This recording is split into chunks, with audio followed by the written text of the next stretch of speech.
C'est fou ce que l'on peut ressentir à partir du mouvement des corps. La compagnie résidente CFB 451 a travaillé depuis le mois de mai pour imaginer ces nouvelles chorégraphies.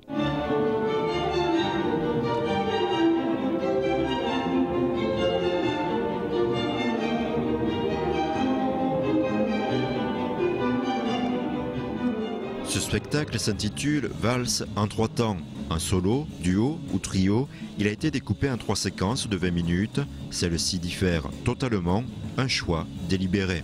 Le solo qui est plutôt autour d'une musique classique, le duo plutôt autour d'une musique plutôt jazz, et finalement le trio qui lui s'appuie sur les chansons du groupe anglais qui s'appelle les Tiger Lilies. Voilà, et c'est un univers un peu déjanté, un peu sombre et burlesque. On essaye à travers ces 3 courtes pièces, c'est de donner différents univers, différentes esthétiques de la danse, et d'essayer donc de toucher différentes sensibilités par ce biais de cet éventail de propositions.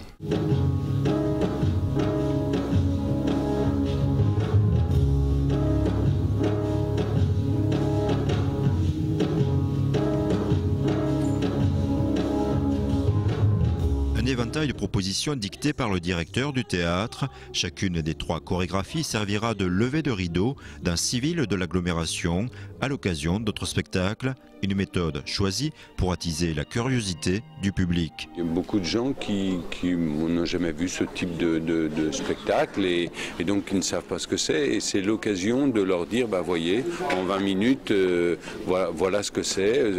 Si ça vous intéresse, bah, allez plus loin, quoi. Ils sont simples dans la vie, ils aiment rencontrer les gens, et je dirais pour un directeur de théâtre, eh bien, c'est une excellente chose d'avoir des artistes qui ne se retirent pas dans leur tour d'ivoire, mais qui ont envie d'aller vers les gens. Pour ces raisons, le directeur a renouvelé sa confiance pour 2 années encore. La compagnie CFB 451 est résidente depuis 2005. Ici, elle peut donc créer en toute quiétude. La danse contemporaine offre une liberté, une grande liberté d'invention, de création, et on a un peu le droit de tout faire. Donc c'est cette liberté-là, je crois, qui nous plaît le plus. La prochaine et dernière représentation en intégralité de la chorégraphie Valse en 3 temps est prévue le 3 décembre à 14h30 au Théâtre de la Madeleine.